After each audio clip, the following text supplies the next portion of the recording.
그저께가 이제 동안거 결제 날입니다. 결제 날은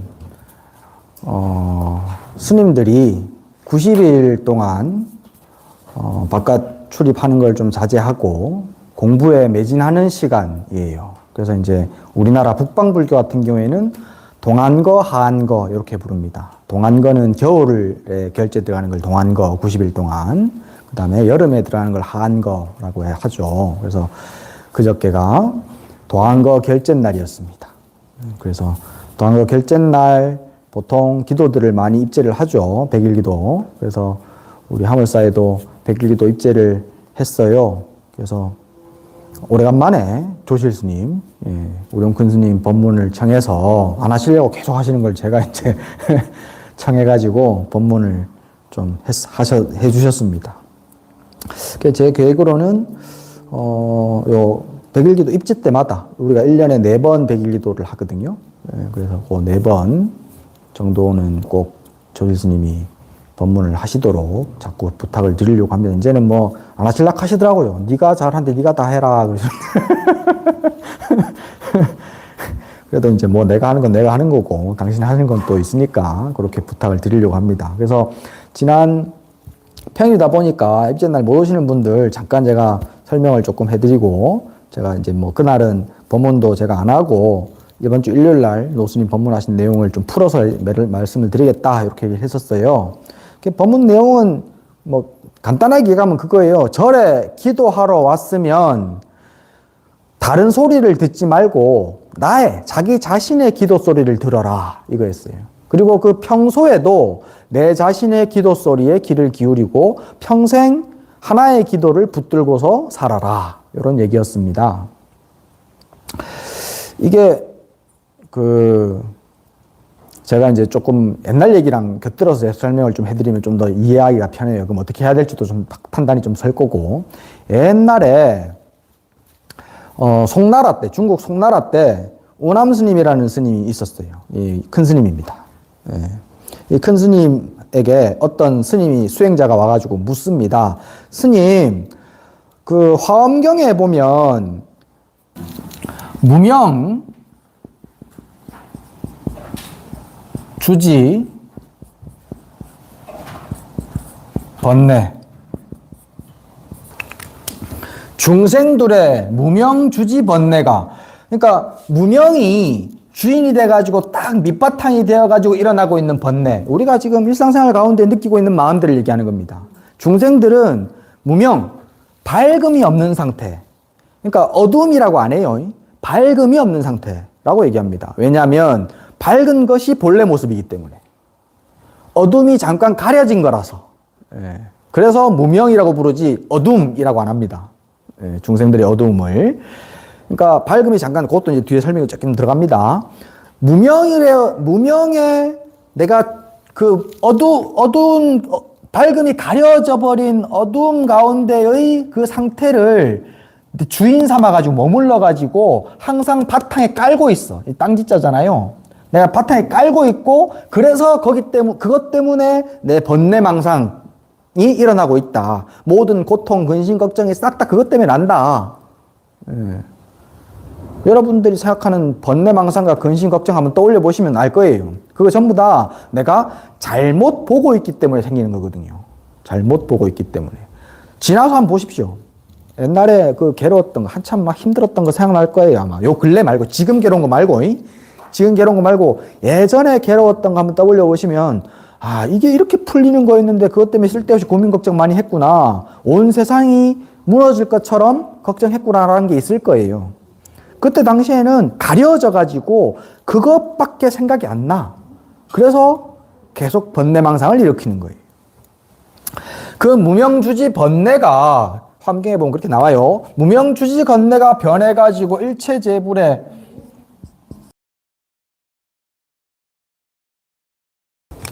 일체의 모든 부처님들의 움직이지 않는 본래 고요하고 평등하고 꽉 차 있는 지혜가 된다 라고 되어 있다 라고 말씀을 해요. 무명의 주지번뇌가 중생들의 그 번득거리고 집착되어 가지고 항상 걱정하고 근심하고 있는 고통의 근원인 그 번뇌가 곧 변해가지고 모든 재물이 갖추어 가지고 있는 부동지, 본래 반야지해로 변한다라고 얘기를 한단 말이지. 경전에는 그게 너무 어렵습니다. 이렇게 얘기를 하는 거예요. 네. 어렵잖아요. 나는 지금 번뇌망상, 근심 걱정, 욕심과 욕망 그걸로 더글거려가지고 막 힘들어하고 있는데 그 마음이 변해가지고 부처의 지혜가 된대. 무슨 말인지 모르잖아요. 안 돼, 이해가. 이게 무슨 말인지 이해가 안 됩니다. 이렇게 해서 물은 거예요. 어떤 스님이 운암 스님에게 와가지고 그렇게 얘기를 하는데 마침 그때 시자가 젊은 아이가 이제 젊은 스님이 시자가 와가지고 청소를 하고 있었습니다. 그러니까 운암 스님이 시자야 불러요. 그러니까는 시자가 씩 돌아보겠죠. 탁 돌아보는 그 순간에 이 먹고 한 겁니다. 시자야 탁 보니까 이 먹고 한 거예요. 그래서 시자가 눈이 동그래져가지고 갑자기 스님이 지금 이게 뭐냐 시신마 이게 뭐냐 라고 물으니까 눈이 동그래져서 어쩔 줄 모르고 막 호둥지둥 하다가 도망을 가버려요.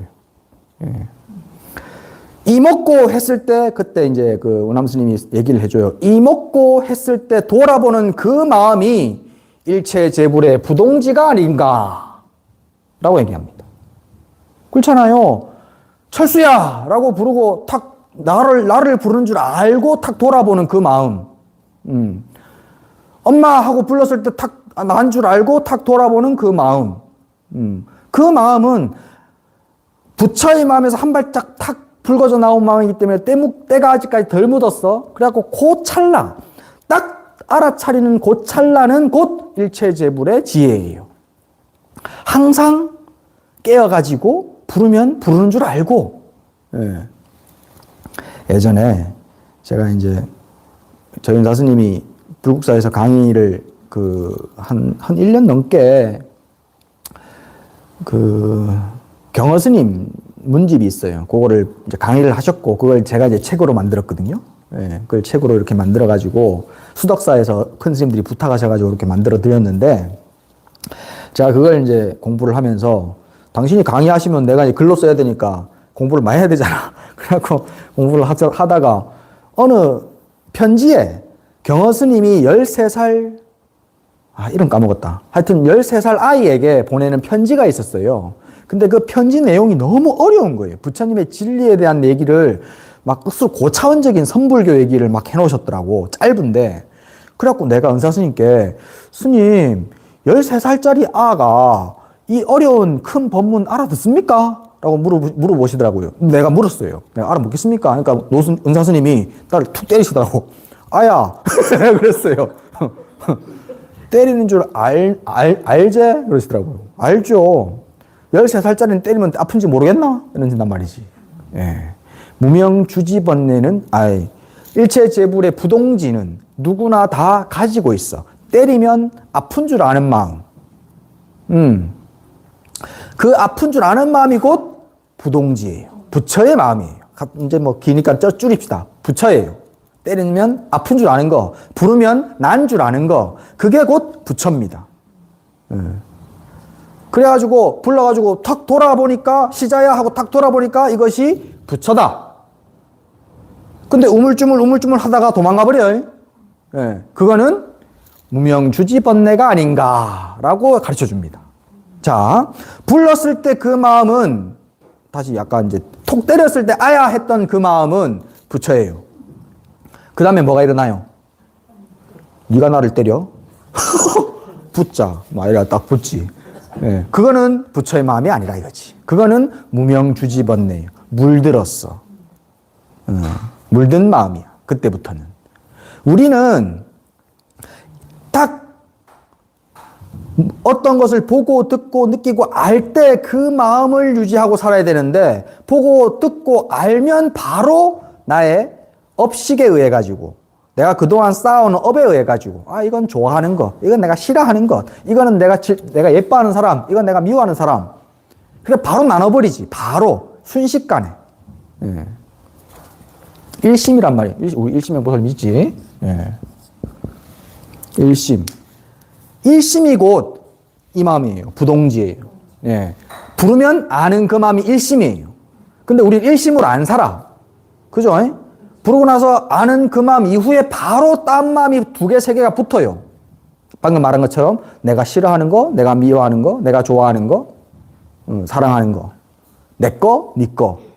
그렇게 나누어서 마음들이 계속해서 덧붙여 일어납니다. 그거는 무명주지 번뇌가 아닌가라고 알려져요. 예. 참 간단한 본문인데 사실은 이게 뭐 이렇게 내가 풀어주니까 쉽지 잘 몰라. 잘 몰라 이거 사람들이. 요거를 아주 기가 막히게 이제 시로 또 이제 내가 아주 존경하는 스님인데 내나 이제 요거 송나라 때 스님이신데 천동경지라는 스님이 있어요. 여기에 대해서 스님이 시를 어떻게 지었냐면 이러한 해도 시가부와 한 번 딱 불러가지고 그걸 딱 알아차려가지고 머리 싹 돌리는 것은 나를 인식한 것인가 아닌가. 예. 이러한 회도 내가 한 번 불러가지고 머리를 탁 돌려서 돌아보는 것은 나를 알아차린 것인가 아닌가. 의희 나월이 우성조라. 의희라는 것은 희미하다란 말이에요. 희미하게 둥근다. 라월은 비단 납자거든요. 이게 달이 너무 밝아가지고 비단에 이렇게 한번 내 눈앞에 비단을 하나 걸쳐놓고 달을 바라보는 것. 그것을 얘기합니다. 그 희미하게 둥근 달의 또한 성조. 조라는 것은 요거잖아요. 갈고리. 낚싯바늘처럼 얄부리해져서 이루어졌다. 달이 둥글었다가 반달이 됐다가 초승달이 돼요. 그러면 달이 변한 거예요? 달이 변했습니까? 아니죠. 내가 본 게 변한 거죠. 내가 보는 것이 변한 거지. 달 자체는 변함이 없어요. 그죠? 달은 초승달이든 보름달이든 항상 그냥 둥글어. 근데 내가 보는 위치에 따라 가지고 어떤 때는 둥글다가 어떨 때는 초승달이 돼. 내가 본래부터 나는 완전하게 둥근 부처야. 모든 것이 갖추어진 둥글고 밝은 부처야. 근데 어떻게 마음을 쓰고 내가 어떤 환경 속에서 어떤 삶을 살아가느냐에 따라 가지고 어떨 때는 둥글다가 어떨 때는 손톱만큼 얇아진 초승달이 됐다가 어떨 때는 완전히 그냥 확 다 구름이 다 껴가지고 하나도 안 가 완전히 깜깜한 밤이 돼버려. 어떨 때는. 근데 달은 아무 상관없이 본래 항상 둥글어요. 언제나 항상. 내가 둥글게 보든 어둡게 보든 상관없이 언제나 항상 둥글어. 머시가 하고 불렀을 때 머리를 탁 돌려가지고 그때 나를 알아차린 그 마음은 아직까지는 완전히 둥근 달은 아니에요. 이거 완전히 둥근 달이 아니야. 알아차리는 그 순간 이미 한 발짝 밖으로 나왔거든. 한 발짝 밖으로. 일심은요, 방금 일심이 곧 아까 그 불렀을 때 아는 마음이라 했잖아요. 일심이 곧 부처는 아닙니다. 일심이 부처로 가는 길이에요. 일심은 부처로 가는 길. 지금 머시가라고 불렀을 때 아는 그 마음을 잡고 부처로 들어가야 돼. 본래 마음으로. 예. 그거 어렵다, 그죠? 예. 일심도 무슨 말인지 잘 모르겠는데, 어쨌든 그 마음을 붙들고 들어가야 된다 하니까 더 어렵지. 근데 무슨 쉬우면 뭐 재미가 있나. 어려우니까 평생 공부하는 거지. 일심을 붙들고 들어가는데, 이 나를 알아차리는 그 마음은 보름달이 꺾어져가지고, 초승달이 된 거란 말이지. 근데 완전히 어둠 속에 묻힌 마음이 아니에요. 문제는 뭐냐면 그 다음부터 일어나. 그 다음에 뭐가 일어났냐면 천금지자 제유락하니 천금을 가지고 있는 아들이, 그러니까 이거는 법화경에 나오는 얘기예요. 법화경에 보면 아주 큰 부잣집이에요. 아주 큰 부잣집에 아버지가 아들을 못 낳고 있다가 늦게나마 아들을 하나 얻은 거예요.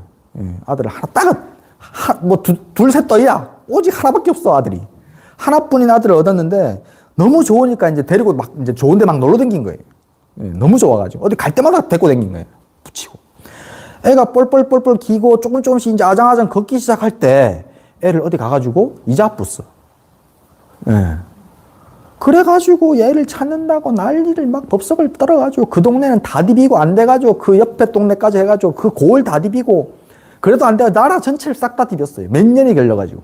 그래도 못 찾았어. 20년, 30년쯤 흘렀어요. 한 20년, 30년 흘려가지고 우연찮게 그냥 자기 집에서 있다가 아버지가 자기 집에 있다가 거렁뱅이 거렁뱅이 청년을 하나 본 거예요. 자기 집에 거렁뱅이가 왔어. 볼 일이 없는데 그냥 우연찮게 봤어. 탁 보는 순간, 아, 쟤가 내 아들이구나. 라고 안 거예요. 근데 아들은 모르지. 아기 때 헤어졌으니까. 아들은 알아채지 못했는데 아버지는 알아차려가지고 내 아들이다. 라고 해가지고 그냥 막 바로 끌어안고 내 아들 자랐다고 하고 막 그렇게 하면 어떻게 돼? 하고 넘어가서 안 일어나. 예, 못 일어나. 너무 놀래가지고. 그러니까는 조금씩 얘를 물들여줘야 되겠다. 평생 거지로 살던 애인데 갑자기 이렇게 큰 집에 부잣집의 아들이라 그러면 뭐 그게 이해가 되겠습니까? 안 되지. 그래가지고 얘를 꼬십니다.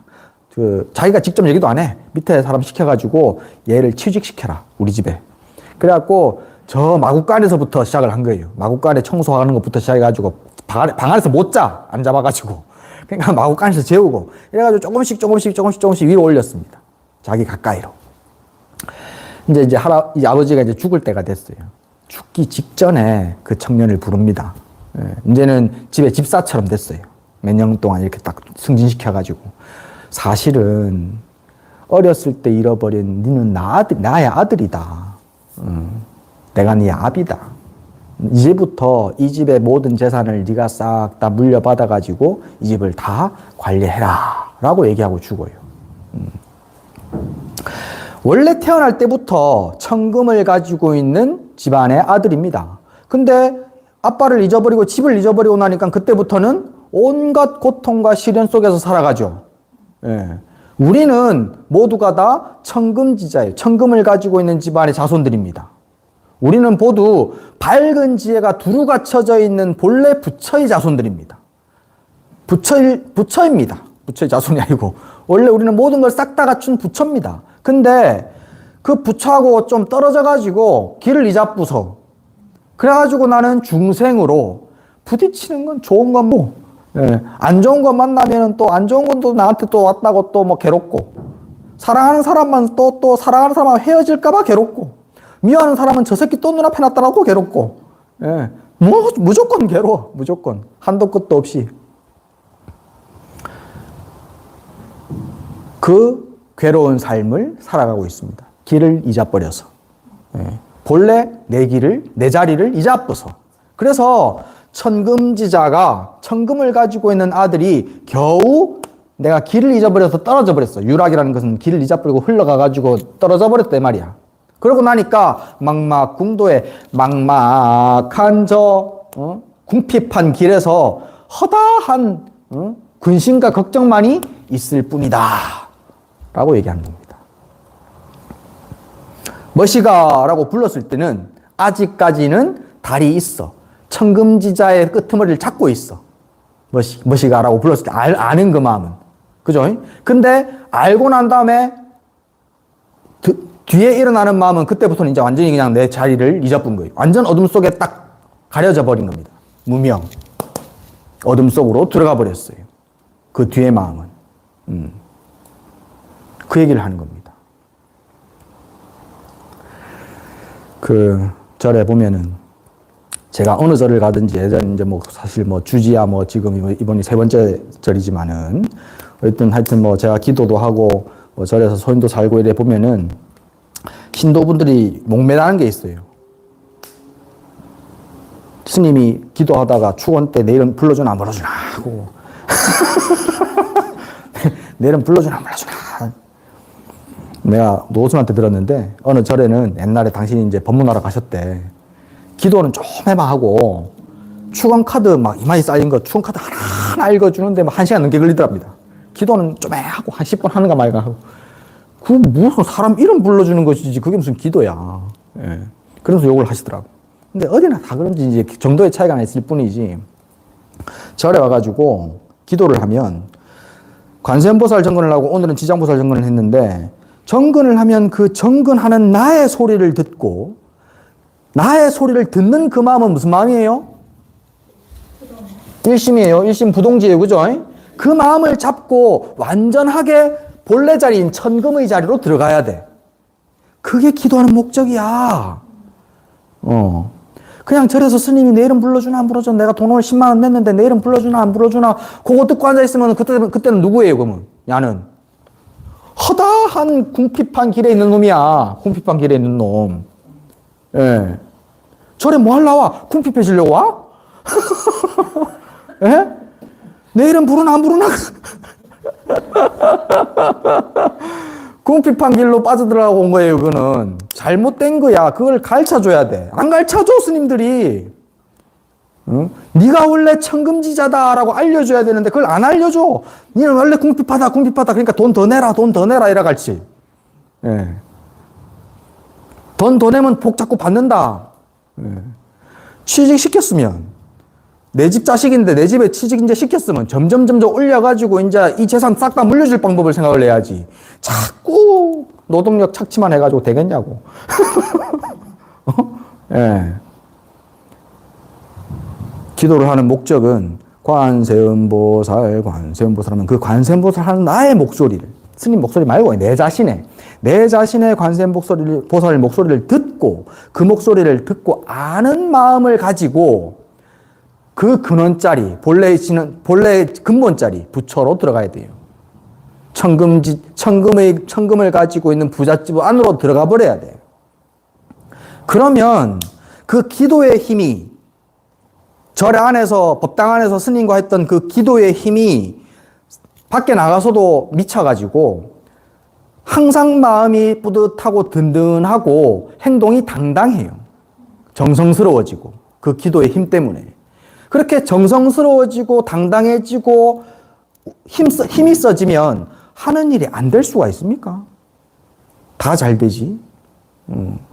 그냥 나는 길이 잡버린 고하다. 그래갖고 지금 아무것도 가진 게 없는데 내가 빌어가지고 얻은 요 금화 한 입 요거 절에 보시할 테니까 복 좀 주이소. 예.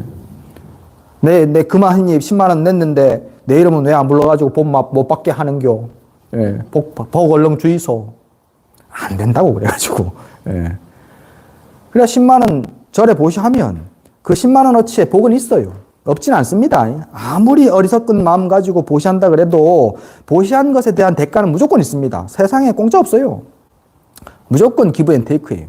근데 천금 10만 원짜리 하나 내고 천금을 가지고 있는 본래 나의 자리로 돌아가야지. 그래야 이제 진짜 부처님의 가르침에 합당한 제자가 되는 거예요. 절에 와서 기도할 때는 나의 소리를 들으십시오. 나 자신의 소리를. 스님이 내 이름 불러주는가 안 불러주는가는 들으려고 생각도 하지 말아야 돼. 내가 아예 처음에는 사실은 나는 처음 주지할 때 연지하면서 주지할 때는 처음에는 아예 부르지도 않았어요. 이름을. 할매들이 얼마나 난리를 지게 쌌는지. 예. 나한테 직접 얘기는 못하고 이제 청보살한테 그때는 원주설았지 보살님이. 청보살한테 막 항의가 빗발을 쳐가지고, 예? 그래갖고 어쩔 수 없이 이제 조금씩 읽어주긴 읽어줬는데, 줄여가지고 그냥 이름만 줄 읽어주고 그렇게 하는데, 사실 이름 읽어준 거 별로 안 좋아해. 예. 10만원짜리 냈다고 10만원어치만 기도하는 거거든, 그거는. 응? 그러면 안 돼. 1억, 100억, 1000억, 만억만큼을 내가 줘야 되는데, 왜 안 받아가냐고. 나는 주는데. 예. 그렇게 기도를 집에서 이제 다들 하시는 기도가 있을 거예요. 저는 이제 주로 좀 젊으신 분들, 육신 멀쩡하신 분들한테 내가 절을 많이 시키는데 절이 참 좋거든요. 만약에 절을 하든 아니면 무슨 뭐 연부를 하든 진언을 하든 다란이를 하든 내가 지금 하고 있는 그것에 내 마음을 두셔야 됩니다. 절을 할 때는 내가 시킨 대로 절하면은 딱 이렇게 내 절 내가 받아요. 절을 보고 있는 나가 곧 천금지자예요. 관세음보살 하면 관세음보살을 듣고 있는 나가 곧 천금지자예요. 그 속에서 천금지자가 천금의 주인이 돼버려야 돼. 글로 들어가야 돼. 그렇게 되면은 더 이상 뭐 복 달라고 할 게 없어요. 복 달라고 할 게. 그래서 모두가 다 내 소리를 들어가지고 절에 와서 부처님한테 기도 올렸으면 그 공덕으로 더 마음이 맑아져서, 그러니까 내가 지금 보시는 항상 그렇잖아요. 보시는 내가 보시할 때는요, 저도 별로 뭐라 그러나, 줘도 안 줘도 똑같은 거 이렇게 줘가지고는 안 돼요. 예. 내가 주나 안 주나 별로 부담이 안 되는 거, 불자남에 돈 1,000원짜리 계속 넣잖아요.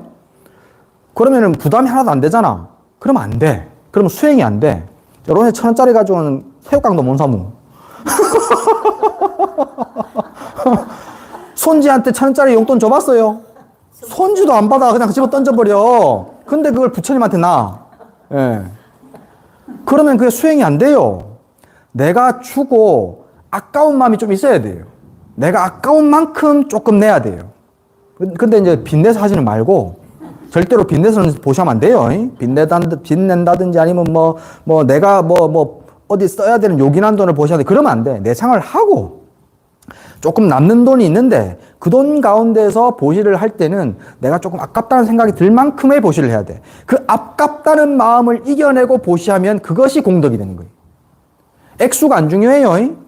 그것이 어떤 사람에게는 1,000원짜리일 수도 있고, 어떤 사람일 때는 1억일 수도 있어.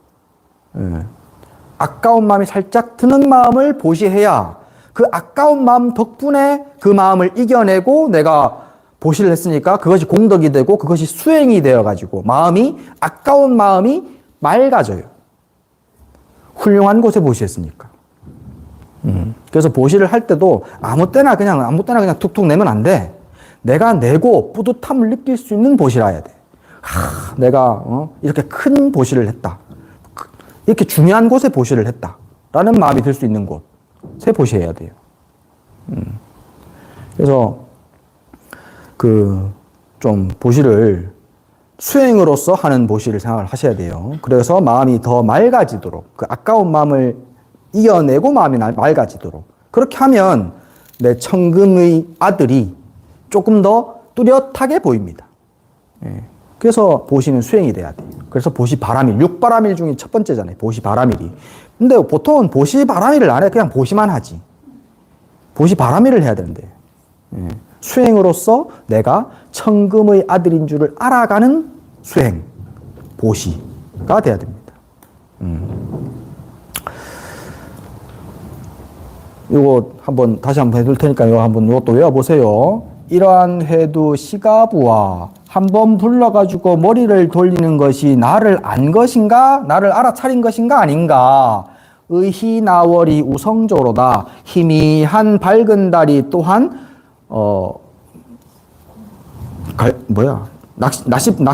낚싯바늘을 이룬 것이로다. 천금지자 제유락하니 천금의 아들이, 천금을 가지고 있는 집안의 아들이 겨우 길을 잃고 흘러가지고 떨어져 버리니 막막궁도의 유허수로다. 막막한 궁핍한 길에 허다한 근심만이 계속 쌓이고 있도다. 네, 이렇게 됩니다. 요 막막한 길에서 벗어나야 돼요.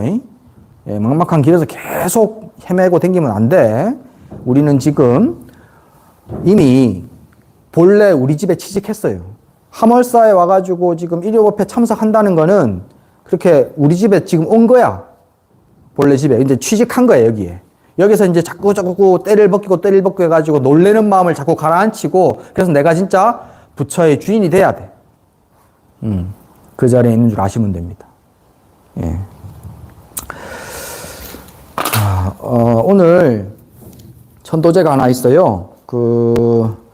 이제 제사를 제가 억지로 이렇게 하라는 말은 잘 안 하고, 또 이제 오면 또 내가 숙제도 주고 해가지고 어쨌든 천도가 될 수 있는 방식으로 제가 제사를 지내드리는데, 유튜브를 해보니까 제사 지내는 거 이렇게 올려놓으면 간혹 부처님 가르침이 아닌 뻘짓거리 한다는 식으로 얘기하는 분들이 있어요. 그래서 내가 이제 한번 옛날 거 찾아보시면 내가 막 이렇게 이제 오해하고 있는 부분들 자꾸 이제 얘기해가지고 서로 대화 왔다 갔다 한 게 좀 있습니다. 그렇게 얘기하시는 분들한테. 그래서 불교를 한쪽 면만 이해하시고 아는 분들은 천도제 지내고 49제 지내는 게 부처님 가르침하고는 어긋나고 쓸데없는 무슨 뭐 사이비 종교인 것처럼 이해하고 계신 분들이 있어요. 천만에요. 부처님 경전에도 제사에 대한 얘기가 나옵니다. 뭐라고 나오냐면, 쌍유따니까야, 그러니까 짧은 경전 경들 모아놓은 거기에 나오는데, 거기에 보면, 제사를 지내는데, 희생을 치르는 제사, 그러니까 양을 잡아서 죽여가지고 올리고, 그다음에 소를 잡아서 죽여서 올리고, 우리나라는 보통 돼지 많이 잡잖아요. 예. 그렇게 희생을 만드는 제사는 아주 나쁜 제사라 가지고 모두에게 이익이 없어. 모두가 다 싫어하는 제사야. 특히나 천신들이 싫어한대. 예. 이렇게 부처님 그렇게 말씀하셔요. 희생을 치르는 제사는 어디에도 이익이 없나니. 예. 그것은 멀리 해야 된다. 그렇게 희생 치르는 제사는 하면 안 돼요. 예. 누구에게도 이룰 게 없어요. 그런데 희생이 없는 제사, 그리고 집안에서부터 계속 이어져 오는 제사는 현명한 이들도 기뻐하고 천신들도 따라 기뻐하느니라 라고 얘기가 나옵니다. 그러니까 이제 우리가 보통 집에서 이제 제사 지낼 때 고사 말고 제사 지낼 때 이제 정성스럽게 음식 차려가지고 우리가 먹는 음식 차려가지고 이렇게 제사 지내잖아요. 그거는 천신들이 기뻐하는 제사입니다.